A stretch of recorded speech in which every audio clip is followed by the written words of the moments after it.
Salam sejahtera dalam kasih Tuhan Yesus Kristus. Kembali lagi bersama saya. Kesempatan ini kita akan belajar, Bapak Ibu Saudaraku, renungan kebenaran firman Tuhan di saat ini.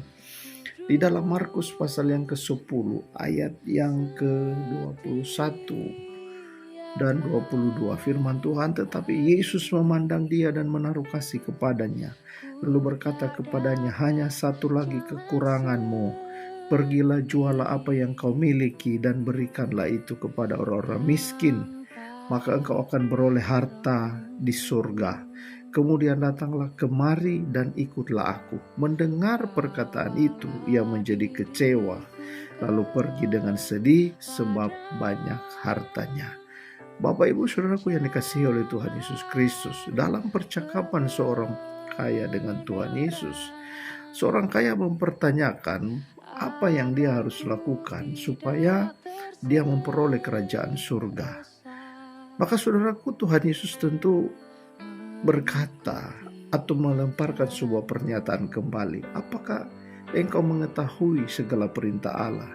Jangan membunuh, jangan mencuri, jangan berzina, jangan mengucapkan saksi dusta, jangan mengurangi hak orang lain, hormatilah ayahmu dan ibumu. Dan saudaraku yang kasih dalam Tuhan, tentu pemuda kaya ini juga memberikan sebuah statement atau jawaban daripada pertanyaan tersebut. Dan tentu dia bilang, guru, aku sudah melakukan semuanya itu. Dan saudara perhatikan di ayat yang ke-21, Tuhan Yesus tidak membantah apa yang disampaikan oleh pemuda kaya ini. Dia memang benar sudah melakukan keseluruhan yang disampaikan tadi. Dia tidak membunuh, dia tidak berzina, dia tidak mencuri, dia tidak bersaksi dusta, dan dia tidak mengurangi hak orang lain, dia menghormati ayah dan ibunya. Tetapi Tuhan Yesus memberikan sebuah pertanyaan tingkatan lebih daripada itu. Yaitu dia bilang, pergilah, jualah harta milikmu. Karena walaupun dia sudah melakukan segala sesuatunya tadi, tetapi ada sesuatu yang dia miliki. Nah, saudaraku yang kekasih dalam Tuhan, perhatikan di ayat yang ke-22. Mendengar perkataan itu, ia menjadi kecewa. Nah, Bapak Ibu Saudaraku yang dikasihi oleh Tuhan Yesus Kristus, ini hal yang menjadi pemicu. Ini adalah hal yang menjadi penghambat iman orang percaya. Ini adalah hal yang menjadi kendala iman kita bertumbuh di hadapan Tuhan. Oleh sebab itu di dalam seluruh kebenaran Tuhan Yesus selalu sering menyinggung tentang harta kekayaan. Sering dia menyinggung tentang hak kepemilikan kita. Apa yang kita miliki, apa yang kita punyai hari ini. Nah, saudaraku yang kasih dalam Tuhan, berhubung pemuda seorang kaya ini, dia memiliki harta yang banyak. Nah, saudaraku yang kasih dalam Tuhan, Tuhan Yesus menyuruh untuk orang kaya ini pulang menjual hartanya dan membagi-bagikan kepada orang miskin. Nah, saudaraku yang kasih dalam Tuhan, di ayat yang ke-22, dia menunjukkan kekecewaannya. Dia menunjukkan kesedihannya. Kenapa? Karena banyak hartanya dan dia belum sanggup untuk melepaskan hartanya itu. Dia belum sanggup melepaskan sesuatu yang dia miliki, saudaraku. Dia belum sanggup melepaskan sesuatu yang dia punya.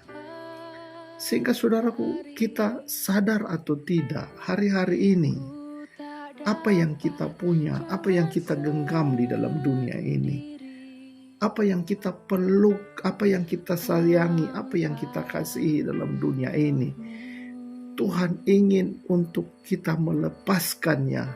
Supaya apa, saudaraku?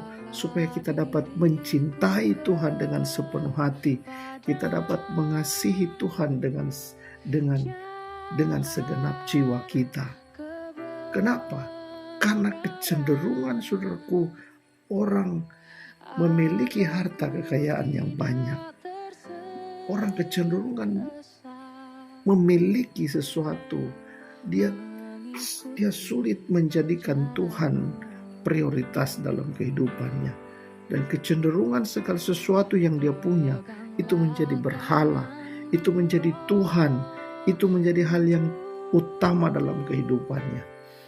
Sehingga Bapak Ibu Saudaraku yang dikasihi oleh Tuhan Yesus Kristus, Tuhan menghendaki untuk orang kaya ini dia pergi menjualkan harta miliknya. Nah, saudaraku yang kasih dalam Tuhan, dalam konteks ini tentu tidak selalu kita mesti harus menjual harta kita. Kita tidak selalu harus merelakan semua harta kita untuk dijual, mobil, rumah dan lain sebagainya. Tetapi dalam konteks ini Tuhan sedang memberikan sebuah peringatan kepada kita. Jangan ada sesuatu yang kita genggam. Jangan merasa ada sesuatu yang kita miliki di dalam dunia ini. Tuhan menginginkan untuk supaya hanya Dia milik kita. Hanya Dia Tuhan kita. Hanya Dia yang terutama dan yang utama dalam hidup kita. Sehingga saudaraku yang kekasih dalam Tuhan, Tuhan menghendaki kehidupan gereja Tuhan, menghendaki kehidupan orang yang percaya untuk betul-betul menanggalkan segala sesuatu. Karena saudaraku, hal yang paling sulit, hal yang paling berat di dalam kehidupan orang percaya di akhir zaman ini, yaitu dia menanggalkan sesuatu yang dia punya. Dia merelakan sesuatu yang dia miliki.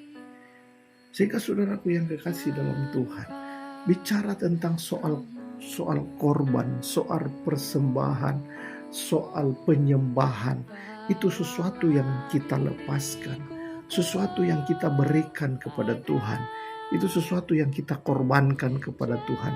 Seperti halnya bangsa Israel, seperti halnya para nabi-nabi di zaman umat perjanjian lama, ketika mereka menyembah kepada Tuhan, mempersembahkan korban bakaran kepada Tuhan.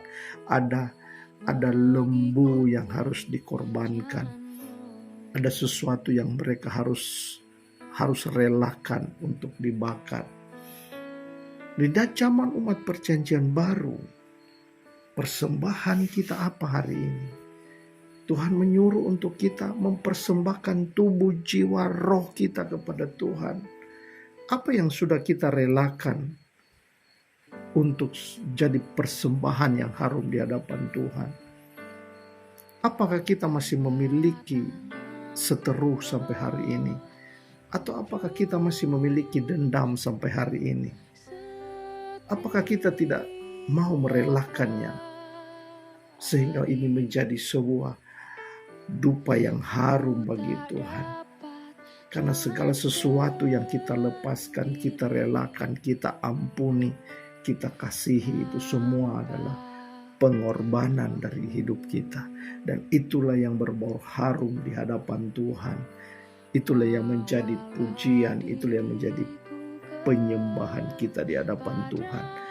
Bapak Ibu Saudaraku yang dikasihi oleh Tuhan Yesus Kristus, jangan sampai kondisi keberadaan kehidupan dunia itu dapat mengikat kita.